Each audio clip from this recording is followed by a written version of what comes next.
Nos encontramos en Ramos Mejía, en uno de los barrios del conurbano bonaerense, donde nos vinimos a la casa del periodista, docente y jefe de deportes en Crónica y muchísimas cosas más que vamos a indagar en breve. Jorge Fernández Gentile, ¿cómo te va, Jorge? Muchas gracias por recibirnos en tu casa. ¿Cómo estás? Todo bien, en esta todo fría mañana hace frío, de sí. sábado. Está muy fresco. Bien. ¿Cómo bien, te va? Bien, tranquilo. Trabajando, como verán, mi mesa del comedor es un escritorio de trabajo. Contanos, perdón que te interrumpa, contanos un poquito a qué te dedicás para meter un poco de contexto a la gente que quizá no te conoce mucho. Bueno, yo estudié periodismo deportivo 77, 78, 79 en la Escuela de Periodismo del Círculo de Periodistas Deportivos y primer año con Miguel Ángel de Rensis en fútbol color, y al año siguiente dos personas me acercan a Crónica. Hasta ese momento mi expectativa era trabajar en radio. Ese era el tema. Cuando entro a escribir me doy cuenta que me gusta mucho más escribir que hablar. No es que no me guste hablar, pero digamos, prefiero escribir. Bien. Y empiezo a hacer una carrera, bueno, desde aspirante, cronista, volante, redactor, editor, hasta llegar a ser jefe de deportes en 2010, y de ahí hasta 2013 fuimos jefe de deporte con Walter Aldaba, de una sección muy grande, que eran 30 y pico de personas, que había que acordarse de todo, mandar gente a la cancha, titular, laburar un montón y en días muy cambiantes. Y después de ahí, bueno, hay cambios en el diario y voy a parar a suplementos. Y empiezo primero colaborando con el diario, que era una revista que se llamaba Democracia, donde escribo política internacional y hago otras cosas de deporte, poquitas de deporte, y empiezo a trabajar con suplementos, con salud, y había zonales. Y en ese momento planteamos, esto independientemente que ya daba clases en Deportea y en otras muchas escuelas, excepto en el Círculo de Periodistas Deportivos, que es donde yo me recibí. Después di en el Instituto Ferrari, en el GEI de Ituzaingó, que daban una carrera de periodismo, en el ISAD, en el FUOISI, di un montón de lugares. Pero me quedé, al final me quedé con Deportea, que lejos para mí la mejor. Y bueno, ya por entonces trataba de ir sacando escuelas porque tenía mucho laburo con la escuela, y bueno, me proponen que proponga hacer más suplementos, pues necesitaban nuevas ideas, estilo la idea de turismo y un suplemento de fenómenos paranormales, ovni, todo eso. Se prenden y la gran virtud de ese suplemento es que nos sale una nota muy buena. Yo trabajaba en aquel momento con el jefe de redes del diario, que se llama Ariel López, que es un investigador reconocido de fenómenos paranormales, que me enseñó a mí muchísimo de fenómenos paranormales. Pero yo ya venía con la experiencia de haber estudiado con Fabio Serpa en los años 92, 93, donde yo lo que más estudié fue ovnilogía. O sea, los ovnis eran lo que todavía me interesa muchísimo, pero después ya entré en todo lo que es la rama paranormal. La ovnilogía es una parte de lo paranormal. ¿Y qué es lo que te hizo querer estudiar ovnilogía? El libro El Triángulo de las Bermudas. Yo leo el libro de Charles Berlitz, que me lo regalan para los 17 o 18 años, no sé, y eso me moviliza un montón, me genera un interés muy grande por todo lo que fuera ovnis, bueno, en aquel momento ovnis, hoy ya no son ovnis, o lo que fuera el misterio de la humanidad, cómo empezó la humanidad, cómo puede ser que seamos los únicos habitantes que podemos reconocernos en un vasto territorio como el universo o multiverso. Esto sale ya desde muy joven, el interés. Sí, sí. Bien. Probablemente tiene que ver con dos detalles que no son menores. En mi casa, mi vieja era, yo diría que cristiana, no católica, porque no iba casi nunca a la iglesia, y mi papá ni eso. Entonces no tenía contactos religiosos que me pudieran bloquear, digamos, mis ideas liberales con respecto a creer otras cosas. ¿Sí? Con el tiempo estudié muchísimo de religiones, muchísimo.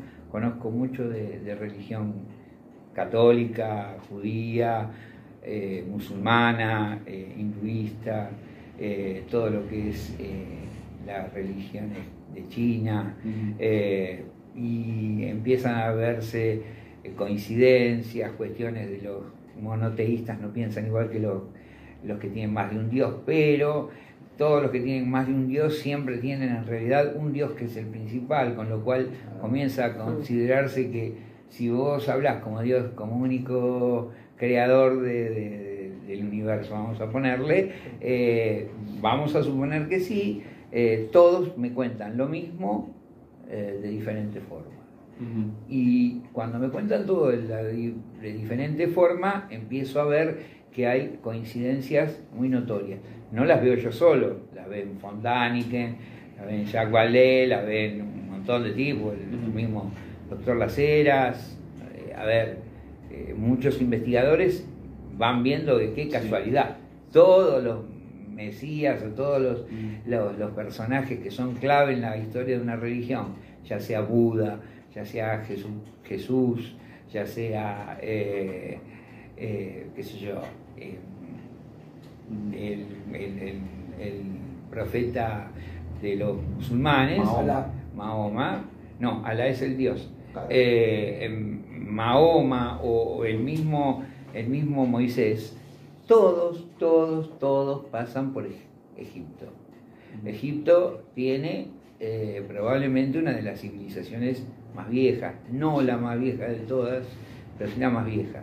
Y entonces empiezo a estudiar religiones, y cuando empiezo a estudiar religiones descubro que, por ejemplo, si vos la ves a la religión desde el punto de vista de lo que te cuenta y crees solamente en lo que te cuenta sin sacarlo del entorno literal que habla, y vos lo empezás a analizar desde otro punto de vista, hay muchas coincidencias. Incluso el 25 de diciembre se da que es una fiesta en muchas religiones. Es una cosa inexplicable. A ver, Buda no tiene nada que ver con Jesús, pero qué casualidad que eligen también una fecha casi igual. ¿Sí? Eso me va movilizando a seguir investigando. Independientemente de ello, comienzo a ver cuál es la situación del ser humano en la Tierra y por qué el ser humano es la raza dominante. Eso me lleva a estudiar mucho con von Däniken por qué. Y llegó a una conclusión que es bastante discutible, pero que es mucho más probable que la que me cuentan, de que lo hizo el Espíritu Santo. A mí el Espíritu Santo, como digamos, figura real, no me da una posición de lo hizo con la varita mágica. No. A ver, hay explicaciones que dicen que los primeros asentamientos de pueblos en la tierra son la región de fuego, que se llama, que sigue siendo una región de fuego, que es Caldea, Sumeria, toda esa zona que está en lo que sería hoy Irán, Irak, toda esa región. ¿Qué pasa? Qué casualidad que por ahí aparecen estructuras de monumentos donde aparecen los Anunnaki, que eran gigantes que, según las religiones, venían enviados por un ser superior a crear a la humanidad. Entonces, a ver... todo eso ya después te fue encaminando a... Me encamina a lo que yo siempre pensé.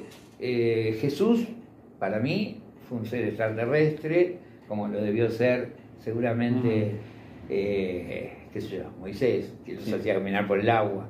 A ver, hay cosas que no caben. Si cae maná del cielo y yo no tengo cómo llegar a una región inundada en 2024, ¿cómo hago? Mando un helicóptero y tiro cosas desde el cielo. Estamos en la misma. ¿Me entienden? Claro. O sea, las soluciones son las mismas. La diferencia es que en la creación del hombre hay en todos los libros de religión una frase muy clave que me marca una pauta para mí, que es hechos a imagen y semejanza. Nosotros somos muy parecidos a los Anunnaki, que eran gigantes. Nosotros teníamos unos gigantes que nos gobernaban supuestamente la Tierra. Lo que no sabemos bien para qué vinieron, aunque lo suponemos. Vos esto lo estás, perdón que te interrumpa, esto lo estás afirmando. Vos, según lo que has estudiado... No hay dudas de que... ¿No tenés dudas? No hay duda de que los Anunnaki eran una raza que no pudo ser creada acá, no pudo ser, digamos, de la Tierra, sino que llegaron en algún punto, bajaron, y para mí son el manejo de la evolución del hombre. ¿Cómo? En relación con eso, perdón, en relación con eso, ¿crees que actualmente existen otras razas? Sí, también. Sí, no lo afirmás. ¿Y todas estas razas son más fuertes que nosotros? A ver, déjame primero contarte lo de los Anunnaki, porque si no, no vas a entender nada. El mono es uno de los pocos animales que tiene evolución en su formación. Sí. Desde el chimpancé chiquitito hasta el orangután, que es el grandote. El grado de inteligencia del mono es muy importante, ¿sí? Hay un punto donde de pronto comienzan a ser primates, ¿sí? Y cuando esa imagen de ese animal ya demasiado avanzado en algún momento llega a la posición de erguirse y no caminar más en 4 patas, caminar en 2 patas, muestra o mostraría una mutación artificial hecha por alguien. En este caso, nosotros creemos, muchos creemos, que está hecho por los Anunnaki. ¿Qué es lo que hacen los Anunnaki? Agarran al chimpancé y dicen, bueno, este es el animal que podríamos elegir para hacer una evolución. Vamos a hacerle una mutación artificial. Si hablamos de la oveja Dolly, cuando le hacemos la clonación, estamos hablando de una mutación artificial. ¿Estamos de acuerdo? Sí. Hacemos una oveja, imagen y semejanza de otra. Entonces, perdón que te corte, todo esto que vos estudiaste te hace dar con seguridad de que toda la evolución... Yo estoy casi absolutamente convencido de que Darwin no estaba tan equivocado, que el problema es que él equivoca en algún momento, en tanta vuelta que dio, se pierde en algún momento que la evolución del hombre sea por sí sola. Para mí la evolución del hombre es una mutación artificial hecha por quienes tenían intereses de tener alguien que les explotara supuestamente las minas de oro existentes en la zona de Caldea y de Sumeria. ¿Por qué? Porque esas minas de oro le iban a permitir tener energía en su planeta, de donde supuestamente venían. Lo cuentan en los relatos sumerios. Es muy difícil las descripciones de transcripción del relato sumerio, pero sí queda claro que los tipos vinieron a tener mano de obra. No eran ellos simplemente los que iban a sacar el oro, sino que era alguien que les sacaba el oro por ellos. De ahí que, por ejemplo, y ahí empezamos con otras razas que tampoco sabemos bien, pero por ejemplo, las pirámides. Los arquitectos y los ingenieros dicen que hay una mínima posibilidad de que se pudo haber hecho con seres humanos. Pero yo tengo conversaciones continuamente con ingenieros y arquitectos y todos dicen lo mismo. Habría que ver la cantidad de gente que había en aquel momento, que era menor a la actual.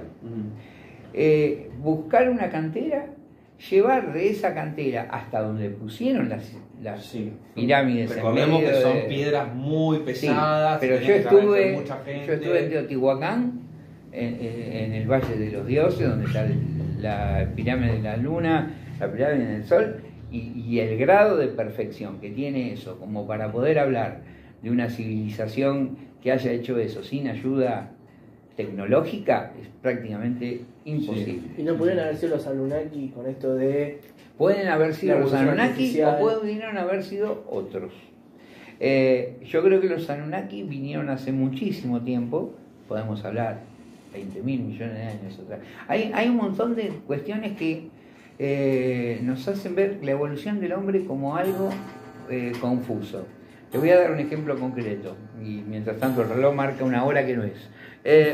Fíjense un detalle, el hombre supuestamente nace con la evolución de diferentes razas que van creciendo en la Tierra. El hombre logra dominar el fuego, que es cuando comienza a tener cierta preponderancia, pero entre que el hombre domina el fuego, hasta que el hombre forma finalmente sociedades, pasan demasiados años, demasiados siglos y eras, en las cuales el hombre sigue siendo un animalito igual que al principio. No hay evolución. ¿Cuándo empieza a evolucionar? Cuando comienza a formar poblaciones.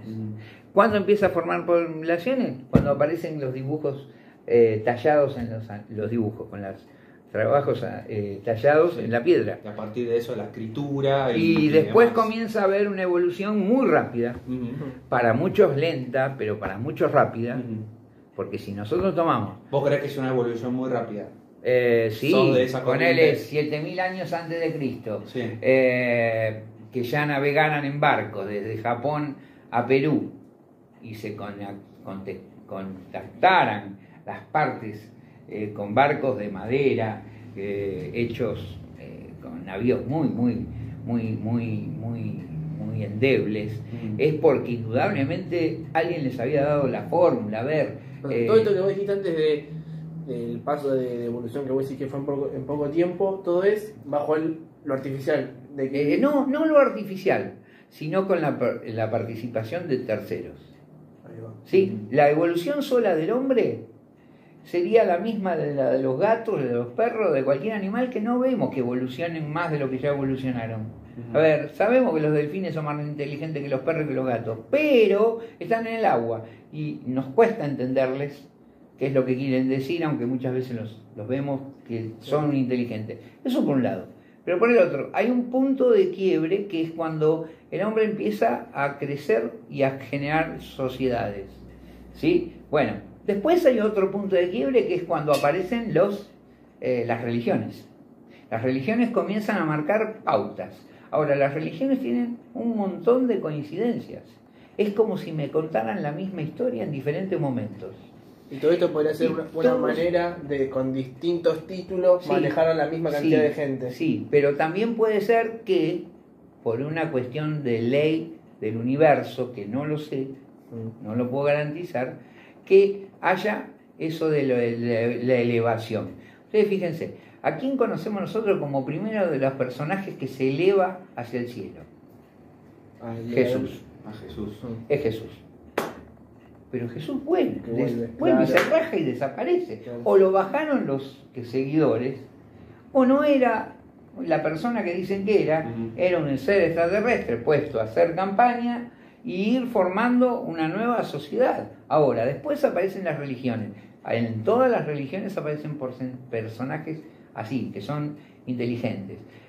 La India tiene el Mahabharata, donde habla, por ejemplo, de los Vimanas. Los Vimanas eran ovnis. Ahora, puestos nosotros en el siglo, vamos a suponerle, 15 antes de Cristo. Vamos a poner un límite, Jesucristo. Si vos no tenías la más pálida idea de lo que era un avión, vos podés hablar de que era un avión, una nave extraterrestre, o le vas a decir que los tipos que volaban andaban en alfombras voladoras. Si lo ven desde ese punto, la alfombra voladora es real. Andaban en alfombra voladora. Eran naves que nosotros no podemos determinar porque no lo podemos entender. Pero Mahabharata habla de que se trasladaban en alfombras voladoras, o sea, vimanas de un lado al otro. Ahora, se han encontrado vimanas los norteamericanos en Afganistán, invadiendo Afganistán, se encontraron con vimanas.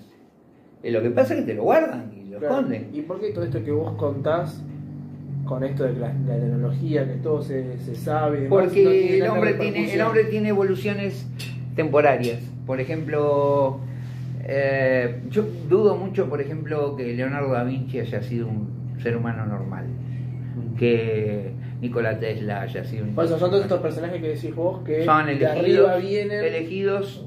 contactados, enseñados, llevados y trajeron a algún lado, no sé a dónde, o no sé cuál es el planeta, la luna de algún planeta, o una constelación, donde fuere, donde, por supuesto, damos saltos. El último gran salto que dimos, no lo dimos ahora, lo dimos en 1787, creo que es, cuando se produce la segunda revolución industrial. El hombre, de golpe y porrazo, de un día para el otro, hace un montón de cosas que antes no tenía creación. Hoy por hoy tenemos esto, que es un teléfono, que cuando yo era chico miraba una serie que se llamaba La Familia Espacial. Y los tipos encendían, apretaban un botón y miraban por teléfono, hablaban por teléfono con la familia, como si nosotros estuviéramos hoy en día haciendo un Meet. Ahora, eso a nosotros nos llevó un tiempo llegar a hacerlo, pero lo hicimos. Podemos decir que el hombre es tan inteligente que al final lo logró, pero quizás sea mucho más fácil que alguien le haya dado la fórmula para que lo pueda hacer. Y esto que decimos, que vos de chico veías lo que hoy es el teléfono, ¿podés creer que son mensajes ocultos de un... como por ejemplo nosotros cuando éramos chicos siempre te pintan el futuro de que los autos vuelan y todo? O sea, los autos van a volar. O sea, vos decís, claro, que los autos van a volar, no sé si lo voy a ver yo, pero ustedes lo van a ver. Pero esto que vimos nosotros es una indirecta, un mensaje escondido de que va a pasar. No tengo dudas. La evolución del hombre es cada vez más rápida.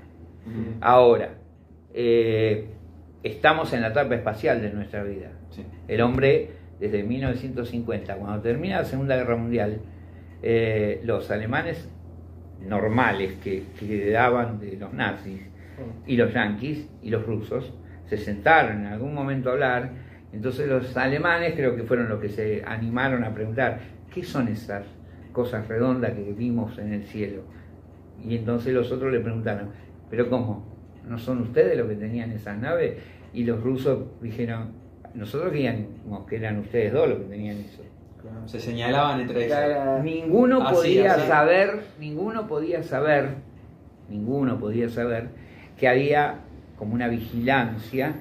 Yo creo porque estamos controlados por razas superiores en las cuales estamos teniendo peligro de que Sun King-hu, el norcoreano peligroso, un día de esto apriete mal el botón y volvemos todos. Por otro lado, los físicos nucleares, los físicos... ¿Y de esto que decís vos pensás que a los Anunnaki se les fue de las manos? No, los Anunnaki para mí se fueron, se llevaron lo que necesitaban, pero hubo otras razas que también vinieron. Cuando vinieron los Anunnaki empezaron a caer otras razas. Como por ejemplo, ¿cuál puede ser? Sí, podría ser los grises, que se dicen que son bastante malos, y de ahí que nosotros seamos una raza bastante combativa y mala. O sea, no podemos vivir en paz y en concordia, nos cuesta mucho. Podrían ser los venidos de Ganímedes. Cuando la sonda que lleva un telescopio espectacular, la James Webb, que es norteamericana, que es estadounidense en realidad, que salió hará 2 años a recorrer el universo y ya pasó el Sol varias veces, o sea, mucha distancia. Cuando pasa por Ganímedes, dicen que logra captar algo así como una imagen de ciudades. Ganímedes es una de las muchas lunas que tiene Júpiter, pero es una luna que tiene la medida más grande que la Tierra. Entonces tenemos que pensar, bueno, hay una población ahí que nosotros no sabemos, una civilización ahí que nosotros no sabemos. ¿Por qué la NASA no me lo dice? Ahí empezamos con un problema de esconder. ¿Por qué escondemos? Bueno, ahí va otra de esas preguntas. En principio, primero lo que quería saber es si para vos los Anunnakis hicieron correr la bola, entre comillas, hacia el resto de las especies extraterrestres. Hay una confederación, se habla.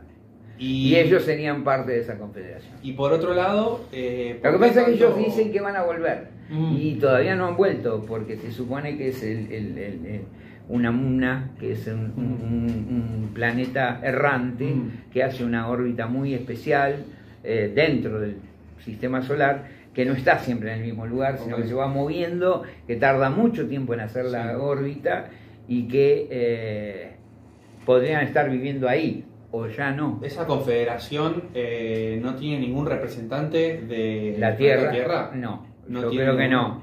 Yo creo que no. Como en su momento también podría haber sido, como hablamos antes, podría haber sido Jesús. No, porque yo les voy a explicar. La concepción que la mayoría de los investigadores tenemos es la siguiente.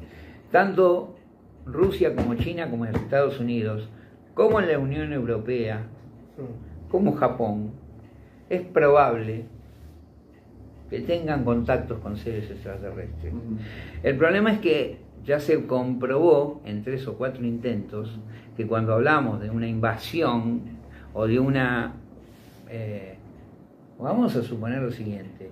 Imagínense, qué sé yo, 24 de junio de 2024, digo el día de mi cumpleaños porque me gusta, y en el obelisco de Buenos Aires baja una nave que no representa a la Tierra, que tiene una escritura que nosotros no entendemos, y lo más probable es que además cuando vos te querés acercar te tira un láser o lo que sea, y el tanque que vos llevabas para apuntarle te lo derrite en 30 segundos.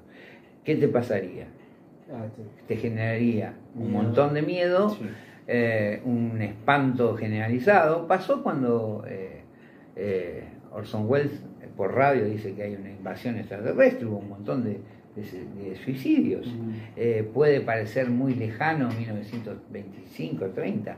No estamos hablando de tanto tiempo en lo que es la vida de la Tierra. La Tierra es un planeta joven, pero hecho mierda, con el perdón de la expresión.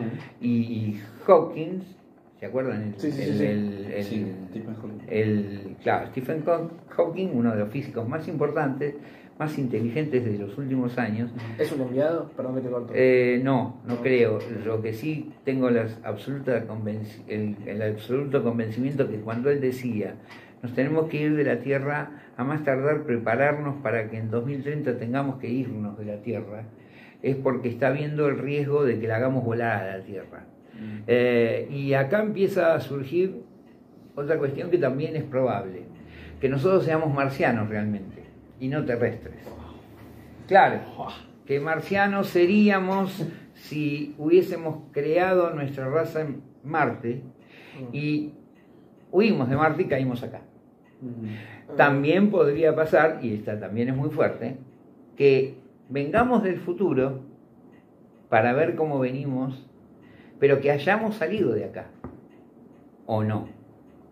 ¿Por qué? Porque la Atlántida es una demostración de una raza superior, claro, que es un dios, que desapareció, que no sabemos ni siquiera dónde está. Pero vos decís que eso también... Eso es una probabilidad. Pero que existió, que no es un mito. No, mito no es. La Tierra tuvo evoluciones y tuvo razas muy superiores a la nuestra, que en algún momento, si no volaron, le faltó poco. ¿Sí? Antes, pero entonces vuelve que la historia no entiende ciertas cuestiones. Cuando Elon Musk se gasta 500 millones, yo no lo quiero Elon Musk, pero no importa. ¿Es un representante de Elon Musk o no? No. Elon Musk sabe que hay que hacer un plan para una evacuación. Y una evacuación no es de 1.000 millones de personas. No, sí. Serán 1.000 millones de personas. No, van a ser 200 personas con mucha suerte. A ver, quien miró los expedientes secretos X, los X-Files, sí, ya tiene un mensaje ahí diciendo hay una conspiración. ¿Para qué? Para que un grupo selecto de personas se vaya. Entonces, ¿qué es lo que están haciendo? ¿Qué es lo que descubre Mulder en la historia? Descubre eso, descubre que hay una conspiración del gobierno norteamericano, ya sabemos, estadounidense, perdón, que que siempre es igual, que son ellos solos, viste, la guerra de independencia la resuelven ellos solos y todo, pero la realidad es que en algún momento nosotros tengamos que salir de acá. Por varias razones, porque se derritan los hielos continentales y hagan un desastre, eso lo podríamos hacer nosotros solos, y en ese caso estaríamos repitiendo la historia de Marte. Si nosotros vinimos de Marte hasta acá... ¿Por eso tiene tanta repercusión que haya agua en Marte? No, lo que pasa es que en Marte hay minerales que no los tenemos nosotros, pero que sabemos que pueden servirnos. Que haya agua en Marte también implica que se pueda producir agua para tener una colonia. Si vos tenés una colonia en la Luna o en Marte, vas a estar más cerca de poder buscar un planeta, un exoplaneta, o sea, un planeta que esté más allá del Sol, que sea parecido al nuestro, y poder poblarlo. Ahora... Y de hecho hubo varias noticias en relación a eso que decían, no me acuerdo la verdad el nombre del planeta, pero... tienen número de letras. Números y letras, sí, pero como que replicaban un poco las características hay del dos planetas muy parecidos a la Tierra en la región de las Pléyades, creo, si no estoy equivocado. En las Pléyades se habla de que hay civilizaciones. ¿Cuál es el problema? El principal problema. Nosotros no podemos manejar por ahora el tiempo con el espacio. Entonces, como no logramos descubrir cómo viajar en el tiempo más rápido que en el espacio, con todo lo que mandemos nos hace perder tiempo. Sí.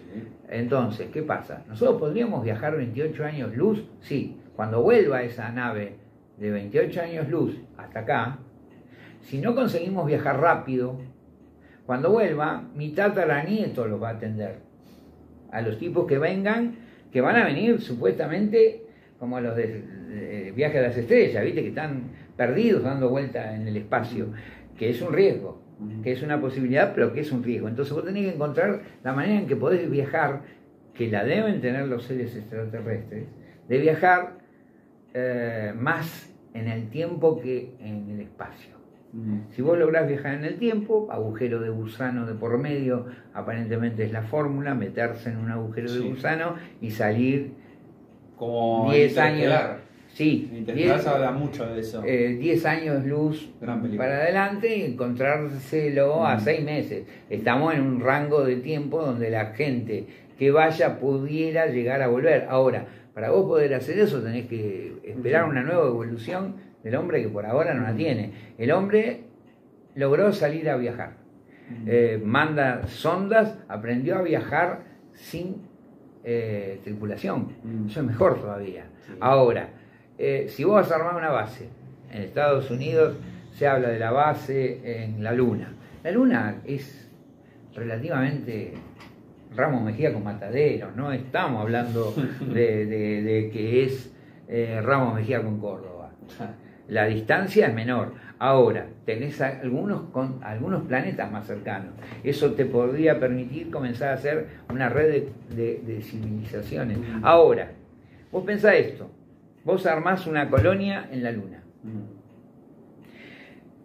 Si vos armás una colonia en la Luna con 50 personas y una mujer queda embarazada, esa mujer que nació ya no es terrestre. Ya es selenita. ¿Estamos de acuerdo? O sea, ¿por qué? O lunática o como quieras llamarla. ¿Por qué? Porque ya cambiaste de planeta. Lo mismo podría pasar si llegas a Marte. Y entonces vos empezás a tener ya civilizaciones que fueron parte de la nuestra.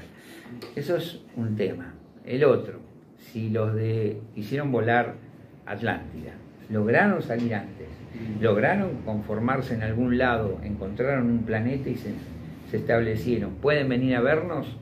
Sí. Indudablemente estamos hablando de civilizaciones superiores a la nuestra. También vamos a encontrar microorganismos con vida. Hay en Marte, en Venus, en todos. Ahora, sí, la vida se forma bastante rápido, pero de ahí a que haya evolución, ahí es donde empieza el problema. Sí. El problema del tiempo es... el más grande que tenemos. Es el más grande. Justamente, hablando de tiempo... ya como para ir redondeando un poquito, ¿crees que se va a dar en algún momento esto del viajes en el tiempo? ¿Que el ser humano va a ser capaz en algún momento de retroceder? Porque la verdad que se busca. ¿Por qué queremos retroceder en el tiempo? Es fácil. Porque queremos ver lo que no podemos entender. Esto es algo que es clave. Hay cosas que la historia misma cuenta. Si la religión católica no hubiera hecho un concilio, en algún momento hubiera barrido a las mujeres, cuando se murió Jesús, Magdalena sería la reina de Israel y el mundo sería de otro. ¿Estamos de acuerdo? Bueno, olvídate de eso. Lo que estoy diciendo es lo siguiente: a veces ir para atrás te puede enseñar para ir para adelante. Entonces, nosotros tenemos que evaluar y que venga alguna ayuda. Si no viene una ayuda, estamos perdidos. Y justo hablábamos de tiempo y ya tiempo nos queda poco. Igual quiero hacer una última pregunta para cerrar. Porque vos dijiste antes de lo de Estados Unidos, la base de la Luna y demás. El Área 51, ¿vos crees que es una fachada para nosotros pensar que nosotros que no sabemos nada, pensar que está todo ahí guardado en un perímetro y desviar la atención? A ver, después de tantos intentos de la gente de querer ver qué es lo que hay en el Área 51, es indudable que el Área 51 debió haber existido como base donde tuvieran naves extraterrestres y demás caídas, porque aparte, escúcheme, acá en Jujuy cayó una nave, desapareció, se la llevó a Estados Unidos. Lo mismo en Brasil. Con certeza, así que cayó una nave, cayó en Río, se la llevaron, se la llevan. Yo estoy convencido, por lo que hemos estudiado y averiguado, que ya no es la base, el Área 51 la más importante. Hay otra base funcionando como la base donde ellos estudian el tema extraterrestre, incluso de que tienen gente extraterrestre, digamos, entidades extraterrestres. Hay acuerdos del presidente Roosevelt en el año 58 de darle permiso a seres supuestamente grises para llevarse 100 estadounidenses por año, y parece que los grises no hacían bien las cuentas porque se llevaron un montón más, que fue la época de las abducciones. Se llevaban gente y gente y gente. No se estudiaron al límite para saber incluso hasta dónde poder llevarlos. Qué loco. La verdad, me quedé pensando muchísimo. Esta entrevista es para verla 4 o 5 veces. Yo llego a mi casa y lo voy a ver 3 veces más porque y tiraría para hablar muchísimo más. Muchísimo. Por supuesto, se derrumban un montón de religiones. Las religiones también frenan el tema de contar la verdad.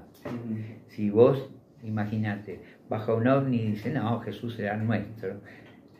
Chau, religión católica. Y todo lo que está construido en base a el Vaticano, todo eso que está... Olvídate de Jerusalén, los musulmanes, los judíos y hasta la iglesia más chiquita de acá de Ramos. Todo se derrumba todo con mucha facilidad. Ningún más feriado religioso acabamos. Claro. Bueno. Nada de Semana Santa. No, porque te van a contar otra. Yo creo que te van a contar otra historia. Que probablemente tenga que ver también con que nosotros seamos hijos de alguien, de una raza que no es la nuestra. Bien. Entonces, Jorge, ya, y con eso cerramos. ¿Por sí o por no existen los aliens? No, yo creo que esa pregunta ya está contestada. Está contestada. Hoy está contestada en un 95%. La cuestión es saber de dónde vienen y cuántas son las razas. Pero 95 para sí o para no. Porque acá vos sos el de nosotros los tres que se nos ve, sos el único que tiene... 95% de que existen más de 30 razas diferentes, 30 razas diferentes, con evoluciones muy superiores, como los artianos, que ya son seres de luz, no tienen físico, son absolutamente buenos y viven en una paz total. Bueno, la verdad que es increíble. Bueno, la verdad, Jorge, te agradecemos un montón. No sé si será increíble o no, es muy probable que muchos no lo crean, pero lo es para lo que no estamos el que no lo cree tiene dos opciones: es seguir encerrado en su cajita de zapatos de música o empezar a abrir la mente, que es lo que creo que el hombre está haciendo en este momento. Nada más. Dale un cierre vos, porque yo no sé cómo cerrarlo. La verdad que yo quedé loquísimo y me voy a quedar pensando un montón de tiempo. Yo te voy a decir la frase para cerrar. Sí. I want to believe. como decía el afiche que tenía Mulder. Nosotros tenemos que querer creer. Si no queremos creer, vamos a encerrarnos en que, bueno, Jesús, Padre nuestro que estás en los cielos, y está todo bien. Esto es diferente. I want to believe. Ahí está. Eso cierra la entrevista. Muchas gracias, Jorge, por tu tiempo y nos estaremos viendo en una futura entrevista. Dale, no hay drama.